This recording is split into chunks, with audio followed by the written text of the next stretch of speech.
Ne détruis pas ton présent à cause du passé. Ne détruis pas ton présent à cause de ton passé. Je répète, ne détruis pas ton présent à cause de ton passé. Quelqu'un l'a fait. Il s'appelle Absalom. Absalom était appelé à être un fils du roi, aimé, choyé. Mais dans son passé, quelque chose est arrivé. Quelqu'un a violé sa sœur. Dans le passé, on a violé Tamar. Il y a eu un viol dans le passé. Et dans son présent, il s'est vengé. Et à cause de sa vengeance, il a perdu la paix, car il a tué son frère et il devait fuir. Ne détruisez pas votre présent à cause de votre passé. Lorsque quelqu'un t'a fait le mal dans le passé, il faut pardonner. Car si tu ne pardonnes pas, tu vas détruire ton présent. Tu vas perdre la paix dans le présent à cause du passé. Je ne sais pas ce qui t'est arrivé dans le passé. Mais si tu remarques que ton mauvais passé est en train de détruire ton présent, tu dois le lâcher. Tu dois lâcher ce passé qui t'empêche de vivre pleinement ton présent. Aussi, que ton passé ne détruise pas ton futur. Toujours Absalom. Dans son passé, on a violé sa sœur. Et qu'est-ce qu'il a fait? Il s'est vengé, il a tué son frère et son futur a été détruit. Lui qui pouvait remplacer le roi est mort, tué. Frères, sœurs, que votre passé ne détruise pas votre futur. Que votre passé ne détruise pas votre futur. Pardonne à Amnon afin de devenir un roi. Tu peux te venger, tu as la joie, mais tu ne seras pas un roi. Il faut apprendre à lâcher un passé qui gâche un futur. Car certains passés, mes frères, deviennent comme des lourds fardeaux qui nous empêchent de décoller et d'entrer dans notre futur. Quelqu'un te fait le mal, oublie. Quelque chose de mal t'est arrivé. Tu as commis un péché dans le passé. Arrête de ressasser le péché que tu as commis. Crois que Dieu t'a pardonné et entre dans ton futur. Alléluia. Oh, j'avais péché, j'étais tombé. Est-ce que Dieu t'a pardonné? Oui, il m'a pardonné, mais j'arrive pas à oublier que j'étais tombé. Ça paraît être spirituel, mais c'est charnel. Oublie tes erreurs du passé, oublie tes blessures du passé et entre dans ton futur. Ne détruis pas ton futur à cause de ton présent. Ne détruis pas ton futur à cause de ton présent. Regardez David. Dans le présent, il a un désir sexuel. Dans le présent, il a un besoin sexuel dans son présent. Mais dans son futur, il est appelé à être un roi qui vit dans la paix. Il détruit son futur pour un besoin dans le présent. C'est ce que certains hommes font. Tu as un désir sexuel.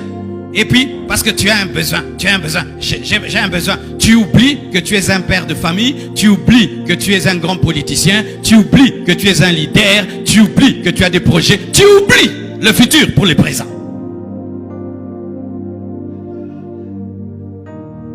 Il y a un homme qui s'appelle Dominique Strauss-Kahn, c'est ça? Vous le connaissez, non? Il devait être président de la France, hein? Un besoin seulement, un besoin. Il cherche seulement à connaître la femme de chambre. Tout est détruit pour les présents. Pour les présents. Ève, rien que les présents, mangez les fruits, mangez les fruits. Regardez les problèmes qu'elle nous a amenés, Ève. Heureusement que les femmes ont engendré Jésus.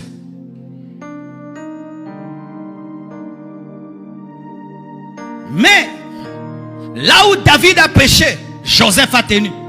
Joseph aussi avait un futur. La femme de Potiphar est venue. Il a dit non parce que lui il savait qu'il devait régner, qu'il devait être grand. Il est devenu ministre. Frères et sœurs, ne détruisez pas votre futur à cause de votre présent. Tu traverses des moments de crise. Tu vas quelque part.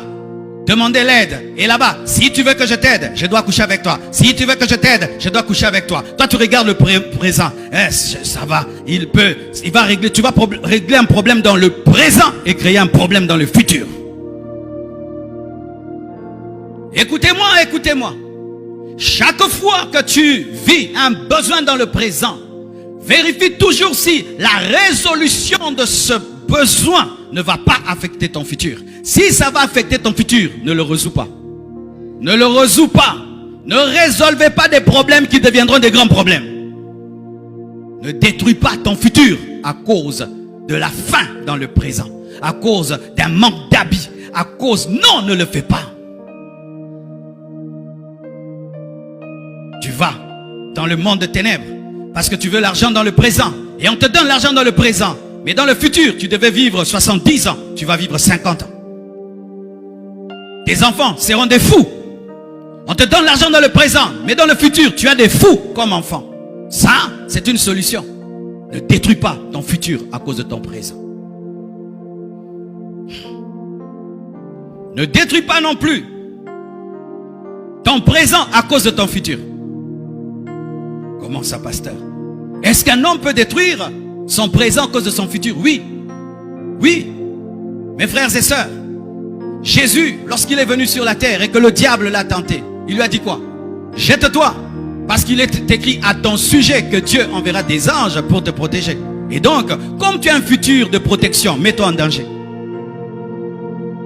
Aman, qui sentait qu'il était appelé à devenir roi, et que c'est lui qui allait remplacer un jour le roi, cela l'a poussé dans l'orgueil.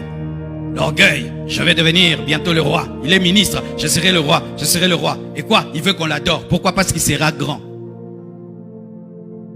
Et là, il va toucher un homme qu'on ne touche pas, Mardoché. Et Dieu le tue. Et il n'est jamais devenu un roi. On te donne des grandes prophéties. Tu seras, tu seras. Ah, moi je serai. Tu commences à pécher. Pourquoi? J'ai des grandes prophéties. Même si tu as des grandes prophéties, dans le présent, tu dois être consacré. Même si on t'a promis des grandes choses. Alléluia. On dit que tu vas faire, tu vas faire. Ne deviens pas orgueilleux des choses qui se feront. Alléluia.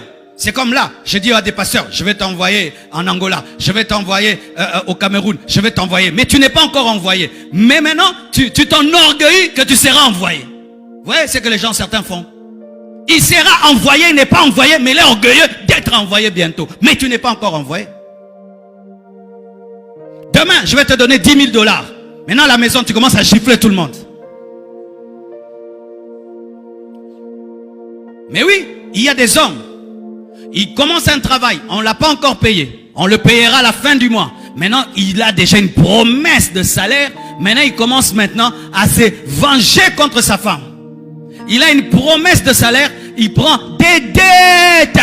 Il a une promesse d'argent. Il va, il s'enivre. Je payerai. Mais quand tu vas aller t'enivrer parce qu'on te payera, tu bois et puis tu es empoisonné.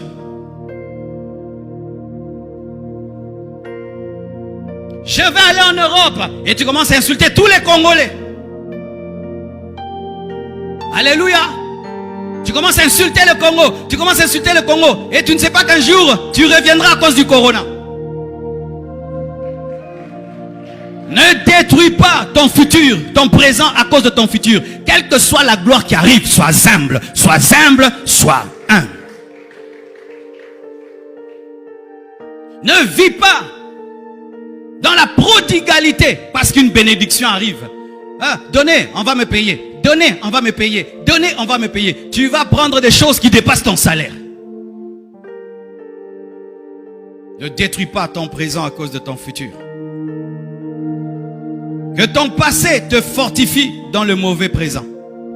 Que ton bon passé te fortifie dans le mauvais présent. Je répète, que ton bon passé te fortifie dans le mauvais présent. Lorsque tu te tiens devant Goliath, rappelle-toi que tu as tué l'ours et le lion. Ça va t'aider. Lorsque tu traverses des moments difficiles dans le présent, souviens-toi des solutions de Dieu dans le passé, les expériences dans le passé, les victoires dans le passé. Ça va te donner la foi dans le présent. Il y a des passés qu'on n'oublie pas. Les victoires du passé permettent de tenir dans les défis du présent. Ne détruis pas ton présent à cause de ton futur. Que ton bon passé te fortifie dans les mauvais présents. Que ton bon présent t'encourage pour un meilleur futur. Que ton bon présent t'encourage pour un meilleur futur. Parce que Dieu va de gloire en gloire. Voici ce qui est. Ton passé, c'est le parvis. Ton présent, c'est le lieu saint. Ton futur, c'est le lieu très saint. De la même manière que le lieu saint est plus glorieux que le parvis, et le lieu très saint plus glorieux que le lieu saint, il faudrait aussi que ton futur soit plus glorieux que ton présent plus glorieux que ton passé. Alléluia. Que ton bon présent t'encourage pour un grand futur. Si les choses que tu fais sont en train de marcher, sache que ça marchera davantage. Ça marchera davantage. Voici ce qui arrive chez les hommes. S'il commence à réussir, il a peur d'échouer. Non, comme tu as commencé à réussir, comme tu es de la race d'Abraham, tu continues à réussir. C'est ce que la femme d'Aman avait dit à Aman. Si Mardoché, l'homme devant qui tu tombes, est un juif, sache que tu tomberas davantage, tu réussiras davantage, tu avanceras davantage. Dieu ne nous donne pas des bénédictions chétives qui ont besoin d'être encouragées. Ça m'était arrivé un jour, il y a très longtemps. J'avais bien prêché, le culte était très bien, l'église commençait à grandir. Et ce jour-là, pour me détendre, je me suis mis dans des très bonnes conditions. La musique d'un côté, un jus à gauche, climatisation. C'était trop bien. Et puis une fois, on m'a dit, Oyo Koufa. Une fois, on m'a dit, mais tu peux mourir, pourquoi? C'est trop bien. Les hommes souvent ils sont comme ça. Quand tout est bien, toi et ta femme ça va bien, toi et tes enfants ça va bien, ton boulot va bien, toi et Dieu ça va bien, tout va bien. Et tu dis, je vais mourir.